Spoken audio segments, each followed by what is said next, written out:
وهدى ورحمة للمؤمنين. اعوذ باللہ من الشیطان الرجیم، بسم اللہ الرحمن الرحیم۔ آج ہم پڑھیں گے آیت نمبر 50۔ ہم لوگ پڑھ رہے تھے کہ حضرت عیسیٰ علیہ السلام تبلیغ کا آغاز کرتے ہیں، اور خاص طور پر اس وقت کے بنی اسرائیل کے بڑے بڑے جو علماء ہیں ان کے سامنے جو ہیں وہ معجزات اپنے پیش کرتے ہیں جو اللہ تعالیٰ نے ان کو بطور نشانی دی تھی، چیزیں ان کو وہ پیش کرتے ہیں تاکہ لوگ مان جائیں کہ وہ اللہ کے سچے پیغمبر ہیں۔ اس آیت میں کہہ رہے ہیں وَمُصَدِّقًا لِمَا بَيْنَ يَدَيَّ مِنَ التَّوْرَاةِ، اور تصدیق کرنے والا ہوں واسطے اس کے جو میرے سامنے ہے تورات میں سے۔ یعنی حضرت عیسیٰ علیہ السلام سے پہلے جو لوگ کتاب پڑھتے تھے، تورات، حضرت موسیٰ علیہ السلام کی تعلیمات، وہ کہہ رہے ہیں کہ میں ان تعلیمات کی تصدیق کرنے والا ہوں۔ اصل میں وقت گزرنے کے ساتھ ساتھ ان کی کتاب جو ہے وہ اس میں چینجنگ ہو گئی تھی، جھوٹ سچ اور صحیح غلط سب کچھ گڈمڈ ہو چکا ہوا تھا۔ ان کے علماء اصل دین جو ہے وہ لوگوں کو نہیں بتاتے تھے، تو اللہ تعالیٰ نے پیغمبر کو بھیجا تاکہ لوگوں کو صحیح دین کی تعلیم دے سکیں۔ تو آگے کہہ رہے ہیں وَلِأُحِلَّ لَكُمْ بَعْضَ الَّذِي حُرِّمَ عَلَيْكُمْ، اور تاکہ میں حلال کر دوں تمہارے لیے بعض وہ چیزیں جو تم پر حرام کر دی گئی ہیں۔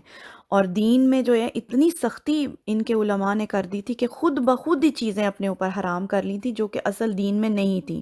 اللہ کا اصل دین بہت آسان ہے، اور دین پر عمل کرنا بھی بہت آسان ہے۔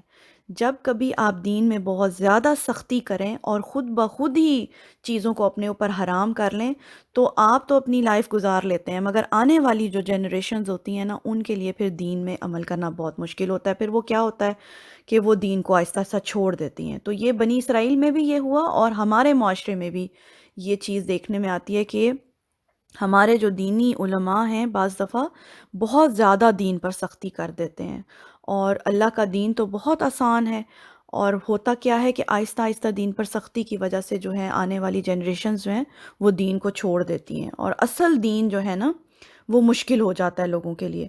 تو وہ کہہ رہے ہیں کہ جو چیزیں تم پر حرام کر دی گئی تھیں ان کو میں حلال کرنے کے لیے آ گیا ہوں۔ وَجِئْتُكُمْ بِآیَةٍ مِّن رَبِّكُمْ، اور میں لایا ہوں تمہارے پاس ایک نشانی تمہارے رب کی طرف سے۔ فَاتَّقُوا اللَّهَ، بس ڈرو اللہ سے، وَأَطِیعُونْ، اور اطاعت کرو میری۔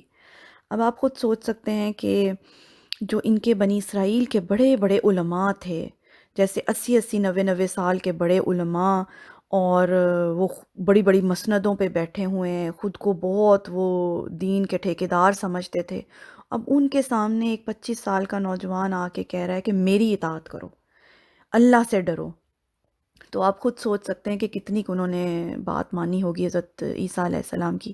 یہ آپ خود فار ایگزامپل آپ کی اپنی فیملی میں اگر آپ سوچیں نا کہ کوئی بہت بزرگ ہیں، بڑی عمر کے ہیں، اور وہ خود کو ظاہر ہے انہوں نے دین پڑھا ہے، عمر گزاری ہے، تو وہ خود کو بہت زیادہ سمجھ رہے ہیں دین کے عالم۔ اب کہیں پر اگر آپ ان کی اصلاح کرنا چاہیں، کیونکہ اصلاح کی گنجائش تو ہر عمر میں رہتی ہے نا، ہم یہ تو نہیں کہہ سکتے ہمیں پورا دین سمجھ میں آ گیا ہے، تو اگر آپ ان کی اصلاح کرنا چاہیں تو کیا ری ایکشن ہوگا ان کا؟ یعنی کہ اپنے سے چھوٹی عمر کا اگر آدمی کوئی آ کے آپ کو یہ بتانا چاہے نا، کہ کوئی بچہ اٹھ کے آپ کو آپ کی اصلاح کرنا چاہے، تو آپ یہ کہیں گے تم مجھے سکھاؤ گے دین، میں نے تو اتنا پڑھا ہوا ہے۔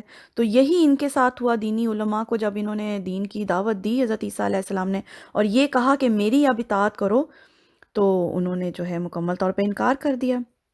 اسی لیے کہتے ہیں نا کہ دین کے معاملے میں یہ مت دیکھو کہ کون کہہ رہا ہے، یہ دیکھو کہ وہ کیا رہا ہے، وہ کیا بات ہے جو آپ کو پہنچا رہا ہے۔ اور ہمیشہ ایک ہمارے دین کا یہ اصول ہے، جہاں کہیں سے بھی صحیح بات معلوم ہو اس کو وہاں سے لے لو۔ پھر یہ مت دیکھو کہ وہ کس فرقے کا ہے، وہ کون ہے، وہ آپ سے چھوٹا ہے یا آپ سے کم ہے، یہ دیکھو کہ وہ کیا بات کر رہا ہے، اور جو صحیح بات کر رہا ہے اس کو پھر وہ آپ لے لو۔ تو یہی بات یہاں پر بتائی جا رہی ہے کہ حضرت عیسیٰ علیہ السلام نے جب دعوت دی ان کو اور یہ کہا کہ میری بات مانو، تو آپ سوچ سکتے ہیں کہ پھر کیا ان کا ری ایکشن ہوا ہوگا۔ تو انشاءاللہ تعالیٰ آگے چلتے ہیں۔ آج کے لیے اتنا ہی۔ سبحانک اللہم و بحمدک، اشہد ان لا الہ الا انت، استغفرک و اتوب الیک۔